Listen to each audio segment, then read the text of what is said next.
Hello student, मैं Prajapati sir. आज हम लोग क्लास 10 सिविक्स के चैप्टर पॉलिटिकल पार्टीज में अगला टॉपिक पढ़ेंगे, how to reform political parties.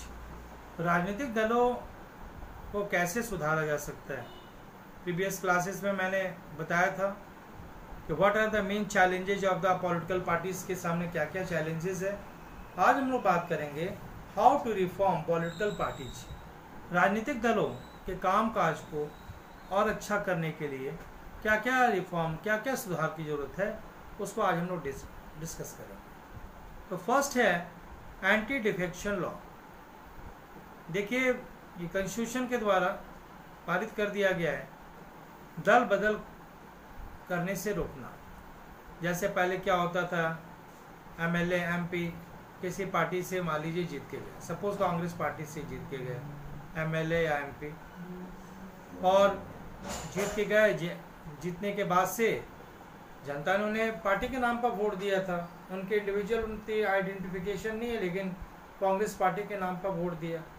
लेकिन बाद में वो जो एमपी और एमएलए हैं, वो लालचवश किसी दूसरे पार्टी में वो ज्वाइन कर दे रहे। तो ऐसी कंडीशन में एक एंटी डिफेक्शन लॉ बना दिया गया कि दल बदल विधेयक कि अगर कोई भी एमएलए या एमपी दूसरे पार्टी में जाता है तो उसके अगेंस्ट में कार्रवाई होगी, और हो सकता है कि उसका जो सदस्यता है, लोकसभा की सदस्यता या विधानसभा की सदस्यता, वो क्या हो जाएगी, समाप्त हो जाएगी। फिर आता है कि सर दल बदल कानून में आज भी तो बहुत सुनने का आता है कि एक पार्टी चुनाव जीत के जाती पे दूसरे पार्टी में मिल जाती है, तो कहाँ उसकी सदस्यता समाप्त होती है।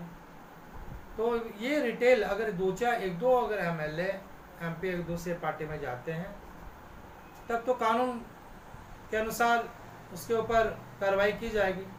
लेकिन मास लेवल पर चले जाते हैं, अगर मान लीजिए किसी कंस्टिट्यूएंसी में टोटल सीट 50 है, उसमें से मान लीजिए 30 एमएलए सेटिस्फाई नहीं है किसी पार्टी से, और वो पार्टी छोड़ के दूसरे पार्टी में चले गए, तो उस पर वो कानून लागू नहीं होगा, क्योंकि मास स्केल पर पार्टी से लोग सेटिस्फाई नहीं है, एमएलए व एमपी। ओके, तो अब लेकिन तब क्या हुआ कि इसमें अगर कोई एक या दो लोग पार्टी चेंज करके या नेता अपनी पार्टी को छोड़ के दूसरे पार्टी में जाना चाहते हैं, तो इस पर ये कार्रवाई की जाती है।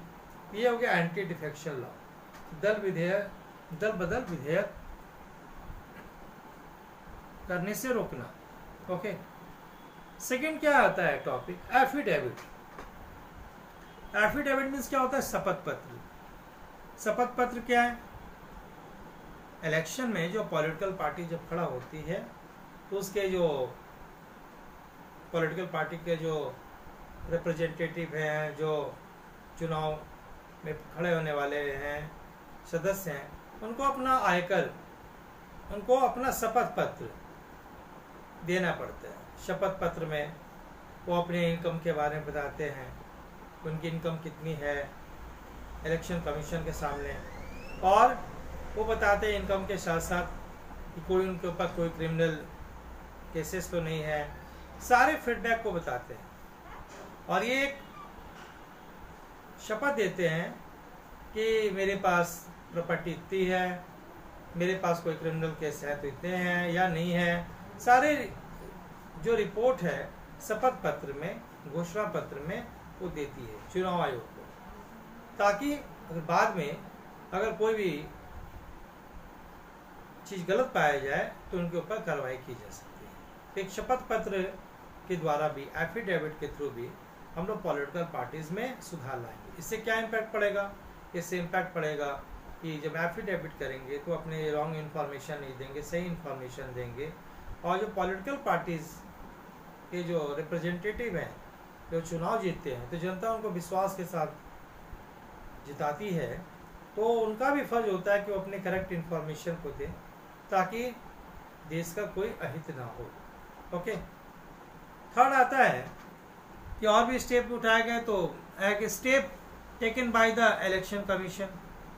इलेक्शन कमीशन के द्वारा भी स्टेप उठाए गए हैं कि बहुत जगह जो है पार्टी में सांगठनिक इलेक्शन हो, सांगठनिक इलेक्शन में कि पार्टी के संगठन में भी इलेक्शन हो, और क्या, ऑर्गेनाइजेशन इलेक्शन, और जितने भी पार्टी के अंदर जो संगठन में जो चुनाव होते हैं उसमें हर एक पार्टी अपने इनकम टैक्स का रिटर्न भरे। जब पार्टी अपने इनकम का रिटर्न भरेगी तो उससे भी राजनीतिक दलों में जो गलतियां आ रही हैं उसको रिफॉर्म, उसको सुधारा जा सकता है। ओके, फिर आता है कि लॉ बनाया जाए, कानून बना दिया जाए कि पॉलिटिकल पार्टी के अंदर इंटरनल डेमोक्रेसी भी वो ठीक से काम करे। पार्टी के अंदर सारे जितने मेंबर हैं उनके लिस्ट होने चाहिए और वो भी अपना इनकम टैक्स रिटर्न भरे। पार्टी के अंदर भी चुनाव हो और पार्टी अपने सारे जितने भी मेंबर हैं उसका ब्यौरा दे। तो ये अगर कानून बना के भी हम लोग राजनीतिक दलों को सुधार सकते हैं। फिर आता है वीमेंस के लिए सीट रिजर्व किया जाए। पॉलिटिकल पार्टी को इम्प्रूव करने में एक और इम्पोर्टेंट रोल है कि और महिलाओं को भी 1/3 सीट दी जाए, उनको टिकट दी जाए ताकि महिलाओं की भी जो कंडीशन क्या हो, अच्छी हो। आज पार्टी में क्या होता है, महिलाओं की स्थिति बहुत ही ख़राब होती है क्योंकि उनको सीट्स कम मिल पाती है। इसलिए लॉ बना के कम से कम 1/3 सीट्स रिजर्व कर दिया जाए ताकि उसमें महिलाएं चुनाव में जीत के आएंगी। जब महिलाएं चुनाव में जीत के आएंगी तो महिलाओं की जो कंडीशन जो समाज में ख़राब हो रही है उस पर वो ध्यान देंगी और उस पर भी कानून बनाए जा सकेंगे। ओके, और पॉलिटिकल पार्टी को इम्प्रूव करने के लिए चुनाव का जो एक्सपेंस है, चुनाव का जो खर्च है वो गवर्नमेंट उठाए, सरकार उठाए। आप देखते हो कि चुनाव में बहुत ही पॉलिटिकल पार्टी बहुत पैसे खर्च करती है, इसके लिए बड़े बड़े उद्योगपतियों से चंदा लेती हैं। तो इसके कारण होता क्या है कि जब वो चुनाव जीत के आते हैं, चुनाव में जब जीत के आते हैं, जब उनकी सरकार बनती है तो उनका कहीं ना कहीं झुकाव उन उद्योगपतियों, उन बिजनेसमैन के पास होता है जो उन्होंने पैसे दिए हैं उनको इलेक्शन में। इसलिए कि सरकार खर्च उठाएगी तो क्या होगा, एक तो पैसे का मिसयूज भी नहीं होगा। सेकंड है कि जो पार्टी जो है पैसे का मिसयूज जो है मनी मसल्स पावर के रूप में दुरुपयोग करती है, गलत ढंग से हथकंडे अपना के चुनाव जीत जाती है, वो नहीं हो पाएगा। तो सरकार कम से कम क्या करे, ये चुनाव का खर्च उठाए according to strength, political party की जो स्ट्रेंथ है उसके हिसाब से उसको पैसे दे ताकि वो चुनाव लड़ें और चुनाव लड़के वो फिर इलेक्शन में जीते। तो अगर गवर्नमेंट फंडिंग करेगी तो क्या होगा, सोसाइटी में जो करप्शन हो रहा है, जो एक पार्टी पैसे के द्वारा चुनाव जीत जा रही है, बहुत सारे ऐसे भी क्रिमिनल लीडर्स आ जाते हैं जो पैसे के बल पर जीतते हैं, उनका रोक होगा। पॉलिटिकल पार्टी में रिफॉर्म का एक ये भी बहुत ही अच्छा तरीका है। इसके बाद तो आज हम लोग बात किए पॉलिटिकल पार्टी को कैसे रिफॉर्म करेंगे। ओके, एक और हम लोग नेशनल पार्टीज के बारे में आज बात करते हैं। Bahujan Samajwadi party, Bahujan Samaj party. देखिए, बहुजन समाजवादी पार्टी एक राष्ट्रीय पार्टी है। इसका जो नेतृत्व है स्वर्गीय काशीराम ने 1984 में इस पार्टी का ऑर्गेनाइजेशन किया, गठन किया। ये जो पार्टी है आदिवासी जो और SC, ST और माइनॉरिटीज़ इसमें शामिल है।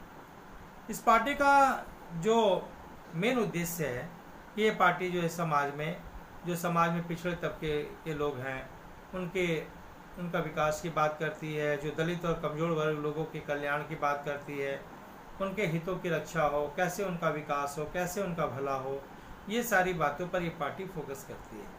ये पार्टी जो है मेनली यूपी में, मध्य प्रदेश में, छत्तीसगढ़ में, उत्तराखंड, दिल्ली और पंजाब में ये पार्टी समय समय पर ताकतवर रही है। ओके, तो आज हम लोगों ने बात की पॉलिटिकल पार्टी को कैसे रिफॉर्म किया जाता है और एक बात की नेशनल पार्टी में बहुजन समाज पार्टी के बारे में। ये वीडियो अच्छा लगा होगा।